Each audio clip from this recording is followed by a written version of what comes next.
8वें वेतन आयोग में कर्मचारियों की नज़र सिर्फ एक आंकड़े पर टिकी नहीं है, फिटमेंट फैक्टर है। यही तय करेगा कि न्यूनतम बेसिक सैलरी 34,560 रुपये होगी या फिर 68,940 रुपये। अलग अलग संगठनों ने क्या मांग रखी है, सरकार किस विकल्प पर मोहर लगा सकती है, वीडियो को लास्ट तक देखिए, विस्तार से आपको बताएंगे। नमस्कार, आपके साथ मैं पल्लवी रविंद्र सिंह। देश के 1 करोड़ से ज्यादा केंद्रीय कर्मचारियों पेंशनर्स की नजर इस समय 8वें वेतन आयोग पर है। सबसे ज्यादा चर्चा जिस मुद्दे को लेकर हो रही है वह है फिटमेंट फैक्टर। यही वह आंकड़ा है जो तय करेगा कि अगले वेतन आयोग में कर्मचारियों की बेसिक सैलरी और पेंशन कितनी होगी। महंगाई, बढ़ती जीवन यापन लागत और कर्मचारी संगठनों की मांगों के बीच अब यह सवाल उठ रहा है कि क्या फिटमेंट फैक्टर 2.57 से बढ़कर 2.86 होगा या फिर कर्मचारी यूनियन की मांग के मुताबिक 3.0 से 4.0 तक पहुंच सकता है। फिटमेंट फैक्टर को आसान भाषा में अगर समझे तो यह एक गुणक होता है जिससे मौजूदा बेसिक वेतन को गुणा करके नया वेतन तय किया जाता है। 7वें वेतन आयोग में फिटमेंट फैक्टर 2.57 रखा गया था। इसके आधार पर 18,000 रुपये की न्यूनतम बेसिक सैलरी बढ़कर 46,260 रुपये हो गई थी। अब 8वें वेतन आयोग में इसी फैक्टर को लेकर सबसे बड़ी बहस जो है वो छिड़ी हुई है। देखिए, एक्सपर्ट्स का दावा है कि 2016 से अब तक महंगाई में काफ़ी बढ़ोतरी आई।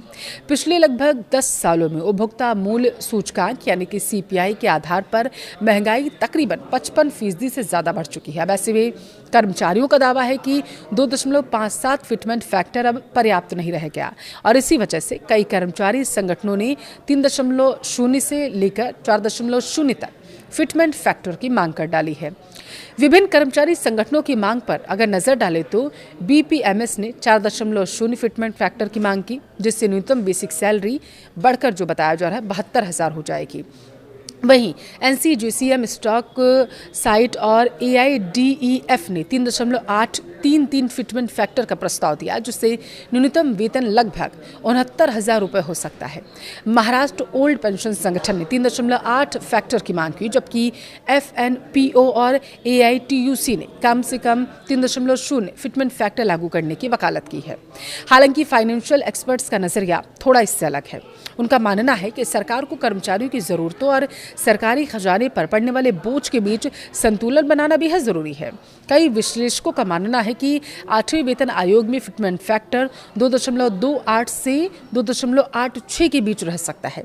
अगर 2.86 फिटमेंट फैक्टर लागू होता है तो वर्तमान में 18,000 रुपये की न्यूनतम बेसिक सैलरी बढ़कर 51,480 रुपये हो जाएगी और यह वृद्धि महंगाई को देखते हुए एक संतुलित विकल्प मानी जा रही है। इस बीच 8वें वेतन आयोग की गतिविधियां भी तेज हो गई।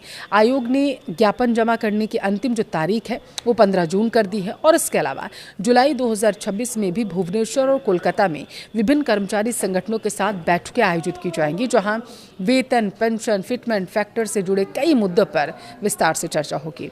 फिलहाल कोई अंतिम फैसला अभी नहीं हुआ है, लेकिन इतना तो तय है कि 8वें वेतन आयोग का फिटमेंट फैक्टर आने वाले 10 सालों तक कर्मचारियों और पेंशनर्स की आय को प्रभावित करने वाला है। अगर सरकार यूनियन की मांगों के करीब कोई फैसला ले भी लेती है तो लाखों कर्मचारियों की सैलरी देखने लायक होगी कि उसमें कितना बड़ा छलांग आएगा। वहीं अगर संतुलित दृष्टिकोण अपनाया जाता है, जैसे कि 2.8 से 3.0 के बीच का फिटमेंट फैक्टर होता है, तो सबसे संभावित विकल्प यही क्योंकि माना जा रहा है। अब सभी की नज़र आयोग की सिफारिशों, सरकार के अंतिम फैसले पर टिकी हुई है।